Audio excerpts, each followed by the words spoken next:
Queridos hermanos, ya para empezar la palabra, ¿será que estamos en un culto de adoración? Pero ¿será que es posible adorar a Dios en medio del dolor? Cada uno de nosotros venimos a este lugar con contextos diferentes, historias, situaciones que pasamos en nuestras vidas y nuestras casas que son tan diferentes. Muchos aquí llegaron a ese lugar con el corazón pesado, con alguna situación ahí doliendo, ocupando los pensamientos. Y sobre eso, ¿será que es posible que alguien adore a Dios en espíritu y en verdad, en medio de momentos difíciles, de pérdidas, cuando los días parecen oscuros y cuando miramos a nuestro alrededor parece que solo hay oscuridad, lucha, adversidad? ¿Será que es posible que nuestros corazones se llenen de esa adoración verdadera? Que suba a nuestros labios esa adoración verdadera y que celebremos el nombre del Señor en medio de pruebas, en medio de luchas, en medio de dolor, en medio de dificultades. ¿Será que eso es posible? ¿Será que es posible vivir una verdadera adoración en esas situaciones? La palabra de nuestro Dios, y gloria a Dios por esa palabra maravillosa que tenemos en manos. Esa palabra nos dice que sí. Nuestro Dios nos dice que sí. Es posible adorar a Dios en espíritu y en verdad, aún en medio del dolor. Y en realidad la verdadera adoración no surge solamente, no es una decisión, una postura que surge en los días de celebración o de victoria. Ella es aún más verdadera, aún más genuina en los días difíciles, en los días de dolor. Y vemos eso en el libro de Isaías capítulo 6 versículos 1 al 9. Isaías 6 del 1 al 9. Vamos a avanzar con la lectura. En el año que murió el rey Uzías, vi yo al Señor sentado sobre un trono alto y sublime, y sus faldas llenaban el templo. Por encima de él había serafines, cada uno tenía 6 alas, con 2 cubrían sus rostros, con 2 sus pies y con otros 2 volaban. Y el uno al otro daba voces diciendo: Santo, Santo, Santo, Jehová de los ejércitos, toda la tierra está llena de su gloria. Y los quiciales de las puertas se estremecieron con la voz del que clamaba, y la casa se llenó de humo. Entonces dije: ay de mí que soy muerto, porque siendo hombre inmundo de labios y habitando en medio de un pueblo que tiene labios inmundos, han visto mis ojos al Rey, Jehová de los ejércitos. Y voló hacia mí uno de los serafines, teniendo en su mano un carbón encendido, tomado del altar con unas tenazas. Y tocando con él sobre mi boca, dijo: he aquí, con esto toco tus labios, y es quitada tu culpa, y limpio tu pecado. Después oí la voz del Señor que decía: ¿a quién enviaré? ¿Y quién irá por nosotros?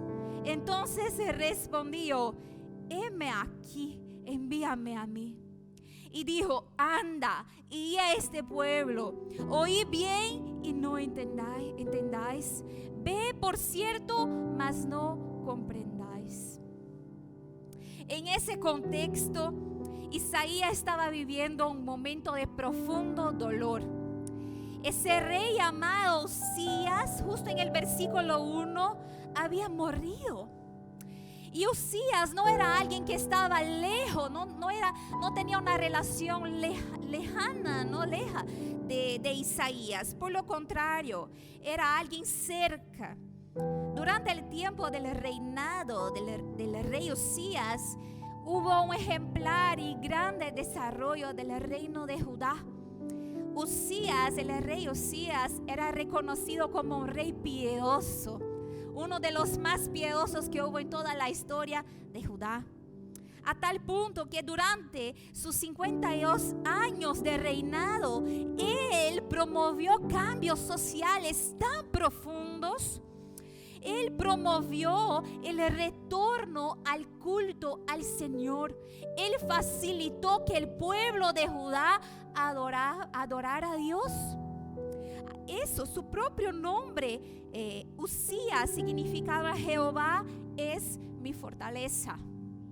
Era un reinado de paz, era un reinado de gloria, de crecimiento, de abundancia.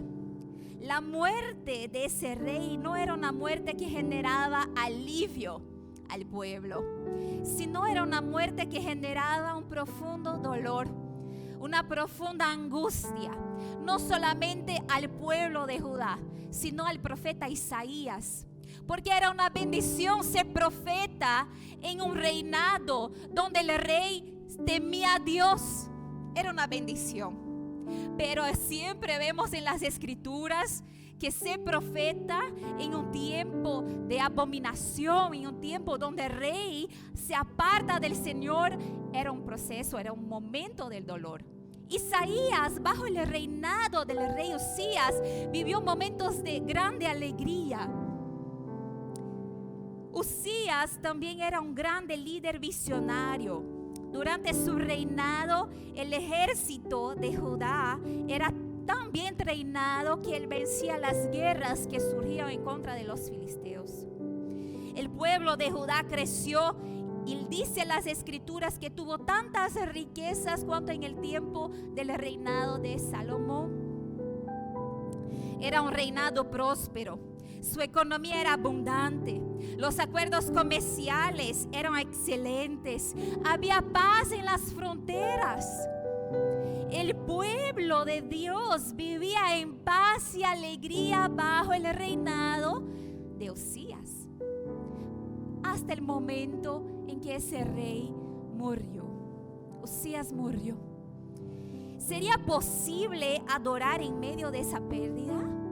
¿Sería posible adorar a Dios, a Jehová, en ese momento de dolor y incertidumbre sobre el futuro? En medio de tantas preguntas que surgieron en ese momento, nos imaginamos el pueblo se preguntando: ¿y ahora qué va a pasar con Jerusalén? ¿Y ahora qué será de la economía? ¿Qué será del pueblo? ¿Qué será de la paz que teníamos? ¿Será que el próximo rey va a mantener el culto al Señor? ¿Será que esa honra al nombre de Jehová va a seguir siendo dada? ¿Qué va a pasar con nosotros? ¿Qué va a pasar conmigo? Son preguntas que hacemos en el momento del dolor, de la incertidumbre, de las pérdidas. Preguntas que surgen en momentos que estamos viviendo cambios radicales en un corto plazo de nuestra historia. Y por cierto, eran preguntas que surgían en el corazón del profeta Usías en el año que murió el rey Usías. ¿Es posible ver esperanza más allá en el futuro? Y la respuesta de Dios para ese profeta es sí. Hay esperanza. Cuando miremos al futuro podemos sonreír. El Señor ya está allá. Jehová ya está allá. Por lo tanto, para poder adorar al Señor verdaderamente, aún en medio del dolor, es necesario que abracemos 4 verdades que están escritas en Isaías 6, que encontramos en ese texto. La primera verdad que encontramos es que Dios no está muerto. En el versículo 1 dice: en el año que murió el rey Usías, yo vi al Señor sentado sobre un trono alto y sublime, y sus faldas llenaban el templo. Vemos que aunque tenga morido el rey Usías, el Señor no estaba muerto, el Señor no murió. Y que no es porque muchas veces estemos viviendo momentos de cambios radicales que todo esté perdido. Aunque estemos viviendo tiempos de oscuridad, no significa que ya no hay más luz en el universo. Dios no está muerto.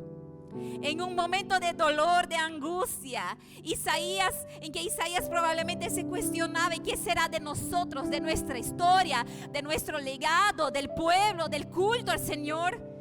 Fue en ese momento de dolor justamente que los ojos de Isaías fueron abiertos, y dice que él vio al Señor sentado en un alto y sublime trono.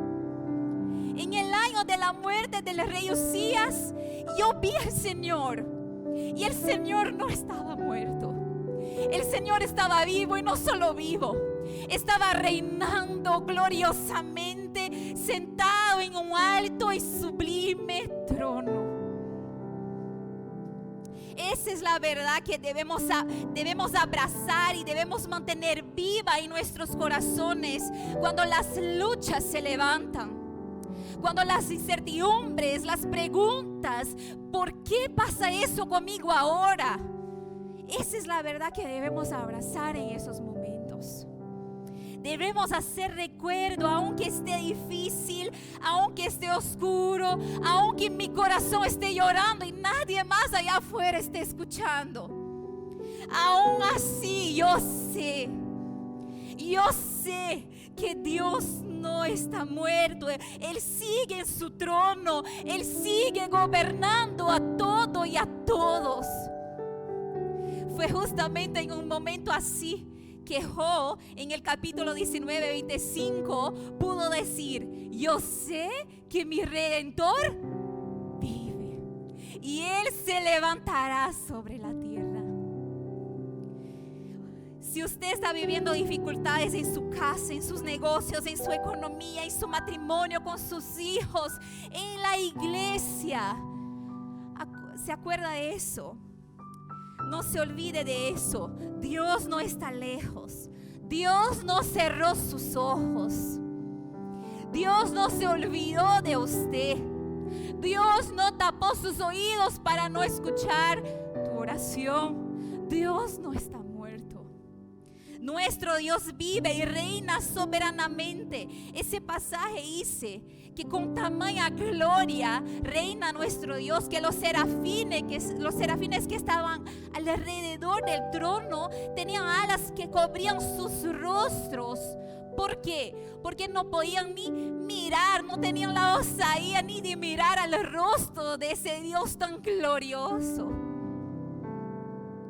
Para adorar verdaderamente en medio de luchas y dolor, debemos enfocar y reconocer la grandeza de nuestro Dios. Ese reconocimiento de que Dios vive, reina gloriosamente, nos va a poner arrodillados, confiando, adorando al Señor. Esa es la primera verdad para adorar verdaderamente aún en medio del dolor. Los salmos más bonitos en realidad escritos son justamente aquellos que nacieron de la lucha, de la angustia, del dolor. Y entonces el resultado de ese dolor, de asuntos internos o externos, el salmista, él vuelve su mirada a ese rey, contempla esa gloria, contempla esa santidad, contempla esa majestad y se rinde y adora y confía. Y de ahí nace la verdadera adoración. La verdadera adoración nace primeramente de la contemplación. Cuando miramos la gloria de nuestro Dios, que Él está vivo y Él reina y gobierna a todo y a todos. Y la segunda verdad, enseguida de eso, tan importante cuanto, es que Dios no está muerto, Él reina soberanamente, pero yo no soy perfecto. Yo no soy perfecto. Vemos eso en el versículo 5, en que Isaías, el profeta, dice: ay de mí que soy muerto, porque siendo hombre inmundo de labios y habitando en medio de un pueblo que tiene labios inmundos, han visto mis ojos al Rey Jehová de los ejércitos. Ese pasaje es increíble porque la historia de Isaías es muy interesante. Los cambios que ese profeta sufrió antes del encuentro de Isaías con Dios en el capítulo 6. Isaías, el que debería ser boca de Dios en una nación, tenía un serio pecado con su lengua, justamente con su boca. Tenía un serio pecado. El pecado de Isaías es que él miraba a los pecados del pueblo solamente y con un dedo acusador condenaba a cada uno del pueblo por sus pecados y errores. A tal punto que si les invito después a leer del capítulo 1 al 5 de Isaías, ustedes van a encontrar más de 10 referencias en que Isaías mira al pueblo y dice: ay de ustedes que hacen eso. Ay de ellos que hacen eso. Ay de ti que sos así. En otras palabras, Isaías mira al pueblo y dice: ustedes son pecadores inmundos. Y eso más de 10 veces. Una postura muy peligrosa para un líder, para un profeta de Dios. Porque justo los que están en esa situación tienen el riesgo de considerarse mejor que los demás, más piedosos, más consagrados, más santos que los demás pecadores. Y ahí vamos bajando cada vez más en una soberbia, pareciendo espiritual, porque él hablaba en nombre de Dios. Y ahí podemos hasta mismo empezar a orar como ese fariseo en el templo, que de pie decía: gracias, Señor, porque yo no soy como esos pecadores.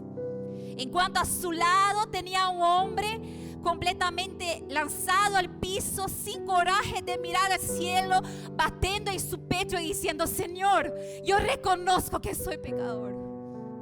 Yo reconozco, Señor, pero al mismo tiempo yo recibo esa gracia. Y Jesús dijo: ese aquí es el ejemplo, ¿no?, que agrada el corazón de Dios. Ese pecado pasa con Isaías hasta el momento en que él tuvo un encuentro con Dios en el capítulo 6. A partir de ese momento su mirada cambia de dirección. Antes su mirada estaba puesta en los pecados de los demás. Entonces él vuelve su mirada al rey. Él contempla esa santidad, esa gloria. Y después de mirar al rey, él vuelve su mirada para sí mismo. Arrepentido, él mira sus pecados, su inmundicia, sus errores. Después de ver al rey, él ve su propia condición de pecado. ¿Y qué dice él? Ay de mí. Ya cambió el discurso. Ay de mí, que yo soy pecador, porque mis labios, aún como profeta, son inmundos. Y yo he visto al rey. Cuanto más nosotros miramos a Dios en adoración, contemplamos su gloria y santidad, más reconocemos en nosotros mismos la necesidad de una transformación, de un cambio profundo. Más miramos nuestros propios pecados. Y es imposible vivir una verdadera adoración en cuanto nos consideramos buenos suficientes, santos suficientes, piedosos suficientes. Es imposible que yo adore a Dios montando una prédica pensando qué es lo que ellos necesitan escuchar. ¿Qué voy a predicar para ellos y no para mí? Es imposible adorar a Dios de esa manera. Empieza aquí. Empieza con uno. Muchas veces el dolor y las luchas llegan como una manifestación de la bondad de Dios para sacarnos de la soberbia y para llevarnos a un lugar de quebrantamiento, porque a un corazón quebrantado el Señor no va a resistir, no va a rechazar, pero al soberbio el Señor resiste. A partir de esa conciencia despertada, de un arrepentimiento genuino, este hombre de Dios, Isaías el profeta, se vuelve mucho más útil en las manos del rey. Ese arrepentimiento es necesario. Voy más allá, es fundamental. Es fundamental para que la verdadera adoración nazca en el corazón del hombre. La verdadera adoración nos conducirá al arrepentimiento. Pero, ¿y después del arrepentimiento qué pasa con nosotros? Viene la tercera verdad. Mi ayuda viene de Dios. Mi ayuda viene de Dios. En los versículos 6 y 7 que dice que uno de los serafines voló hacia Isaías, tocó su boca y dijo: aquí esto tocó tus labios y es quitada tu culpa y limpio tu pecado. Isaías grita: ay de mí, que yo no soy lo que pensaba ser. No soy tan santo, tan consagrado como pensaba ser. Ay de mí, que soy pecador inmundo. El instrumento que yo consideraba para servir a Dios es justamente el instrumento que está inmundo y sucio. Ay de mí. Y ese es el momento que entonces Dios se acerca con su gloria, no para condenar a Isaías, pero para limpiar a Isaías. Ese es el momento que Isaías recibe un toque divino y Dios le da gracia y ayuda. La presencia llena de gracia y ayuda se acerca de todos aquellos que con corazón humilde reconocen sus fallas, dejan la soberbia y se rinden al Señor. El corazón del hombre que es desesperadamente corrupto necesita desesperadamente ser purificado.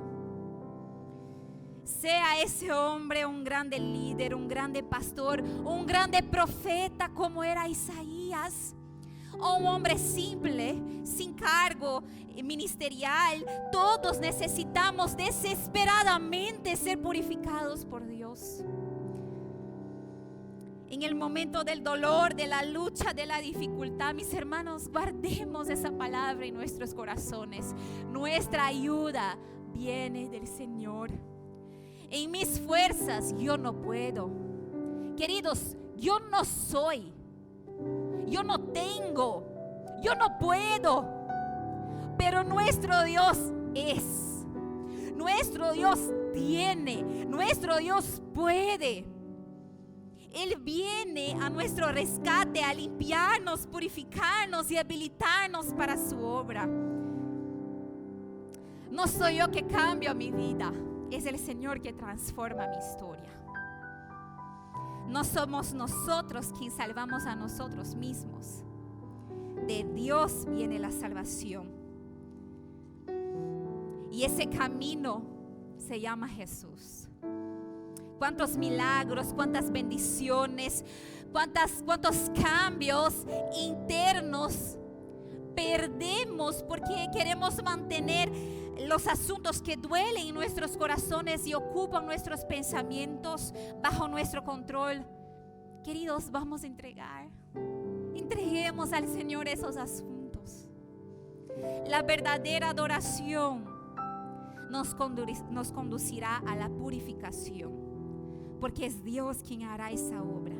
Porque de Dios viene nuestra ayuda.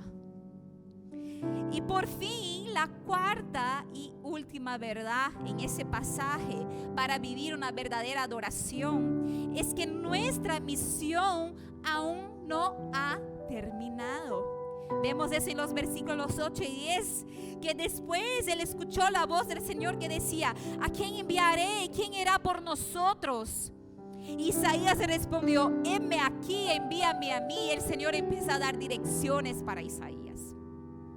Está difícil. Recuerda, Dios no está muerto. Contempla su gloria. Él está vivo, está sentado en un alto y sublime trono. Está difícil, recuerda, usted no es perfecto, se va a equivocar, pero con corazón quebrantado va a recibir gracia del Señor. Está difícil, recuerda, de Dios viene nuestra ayuda, nuestro auxilio.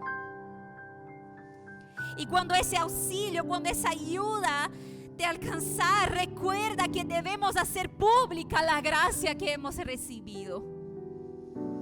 Que debemos ofrecer esa misma gracia a los que están en desgracia. Porque nuestra misión aún no ha terminado. Aquel que contempla la gloria de Dios, que recibe de su presencia, también va a proclamar por las calles, por las casas, por los trabajos, por las universidades, por donde pase, que el Señor está vivo, que Él reina y Él nos llama y Él nos ama. La verdadera adoración nos va a llevar a servir al Rey. Por lo tanto, aunque estemos en el culto de adoración, no basta cantar, levantar nuestras voces.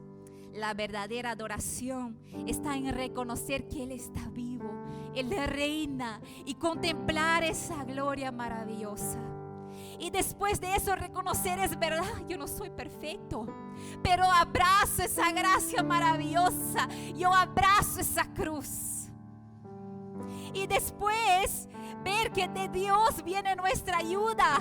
Por eso confiamos que podemos depositar hasta los pecados más silenciosos que nadie más todavía ha escuchado, pero está ahí adentro, está aquí adentro. Y después, quien fue alcanzado por esa gracia no se puede callar. La verdadera adoración también es predicar, hablar y manifestar, hacerlo público, ese amor redentor que recibimos.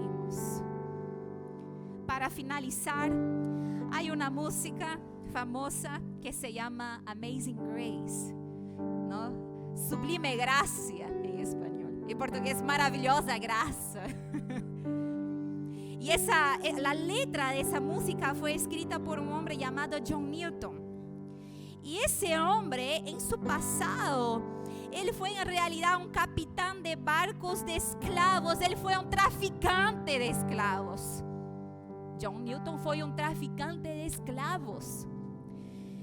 Y podemos ver en muchas literaturas que durante sus viajes, del fondo del navío salió una melodía, una música cantada abajo para que nadie más las escuche, cantada por esos esclavos silenciados, torturados. La historia nos dice que tantos esclavos morían en esos barcos que hay un escritor francés llamado Frantz Fanon, que él dice que se hizo como si fuera una puente submarina bajo el océano de cuerpos de esclavos que eran lanzados, ¿no?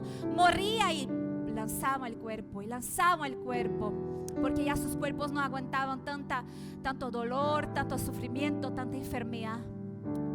Pero esos esclavos cantaban esa melodía que vamos a escuchar. Y John Newton, ese hombre que era el traficante de esos esclavos, escuchaba siempre esa melodía.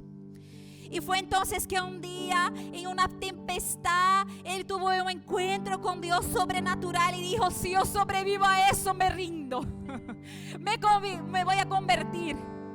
Sobrevivió, hijo. Fue Dios. Yo conozco el mar y sobreviví a esto, es Dios. Y se convirtió. A tal punto que ese hombre, podemos decir que él vivió una verdadera adoración al Señor. ¿De qué manera? Primero, él entendió que Dios no estaba muerto, porque él contempló la gloria y la misericordia de ese Dios y vio que él está vivo y él reina. Después de eso, miró a sí mismo y dijo: yo no soy perfecto, soy inmundo, lleno de pecados, necesitado de Dios desesperadamente. Y fue ahí que él se arrepintió de sus pecados y abandonó el tráfico de esclavos. Después, él reconoció que su ayuda venía de Dios. Él fue encontrado por la ayuda de Dios y vivió una transformación radical en su vida. Por eso que en la letra dice: yo estaba perdido, pero fui encontrado. Yo estaba ciego, pero ese Dios me dio vista, visión. Y por fin, él reconoció que su misión aún no había terminado. Él se volvió un pastor que lutaba intensamente por el fin de la esclavitud. De la esclavitud. Él, que antes era el capitán, el traficante, empezó a luchar. Fue uno de los principales movilizadores en contra de la esclavitud. Y ahí nació Amazing Grace. Una adoración que nació del dolor, del sufrimiento de él y de muchos y muchos otros callados en esos barcos. Muchos otros. Porque si buscamos en internet esta letra, John Newton, melodía, desconocido. Todos esos esclavos. De ahí nació esa verdadera adoración. Y nació principalmente de la gracia que alcanzó a John Newton y alcanzó a nosotros también. Yo quisiera invitar a la iglesia a levantarse, a ponerse de pie, y vamos a alabar a Dios con esa misma alabanza. Pero no pierda la oportunidad de adorar en verdad. Ese es el momento de contemplar la gloria de Dios, de arrepentirse de sus pecados, de recibir la ayuda, el auxilio del Señor, y después no callarse, hacerlo público. Amén.